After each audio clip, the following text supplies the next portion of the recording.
मंगळवेढ्यामध्ये धक्कादायक घटना घडली. दिनांक 7 मे 2026 रोजी रात्री 11:30च्या सुमारास मंगळवेढ्यामध्ये खोमनाळ नाका येथे असणारे जिजामाता कृषी केंद्रास भीषण आग लागली आणि कोट्यवधीचे नुकसान झाले. तर तेथील काही ग्रामस्थांनी आग पाहताच आग विझवण्याचा प्रयत्न केला, पण जिजामाता कृषी केंद्रामध्ये वेगवेगळी शेतीमालास लागणारी खते, बियाणे, कीटकनाशके इत्यादी वस्तू होत्या, त्यामुळे आगीची तीव्रता वाढत गेली. मंगळवेढ्यामधील अग्निशमनची टीम तेथे तात्काळ दाखल झाली. त्यांनी आग विझवण्याचा प्रयत्न केला, पण जवळपास 5 तास हे जिजामाता कृषी केंद्रामध्ये आग चालू होती. त्यानंतर अग्निशमन दलाच्या टीमला आग विझवण्यात यश आले.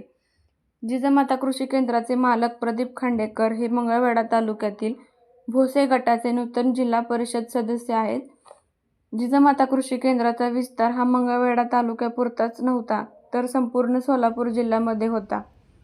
तसेच दुसऱ्या दिवशी सकाळी पंढरपूर मंगळवेढ्याचे आमदार समाधान आवताडे, मंगळवेढ्याचे तहसीलदार मदन जाधव, नगरपालिकेचे अधिकारी, मंगळवेढ्याच्या नूतन सभापती सौ दीपाली आनंद ताड, पंचायत समिती सदस्य विनायक यादव व मंगळवेढा पोलीस स्टेशनचे PSI पिसे साहेब आणि त्यांची पोलीस टीम इत्यादींनी घटनास्थळी धाव घेतली.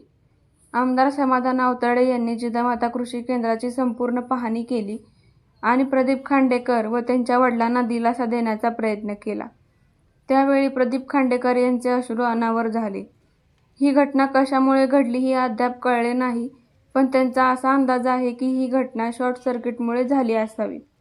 या घटनेमुळे संपूर्ण मंगळवेढ्यात हळहळ व्यक्त केली जात आहे. आमच्या HD न्यूज मराठी यूट्यूब चॅनलला नवीन असाल तर सबस्क्राईब करा. फेसबुक आणि इंस्टाग्राम पेजला फॉलो करा, लाईक करा.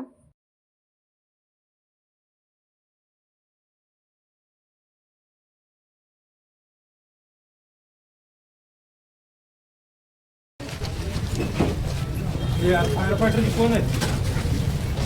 पाणी मारत आहे आपलं.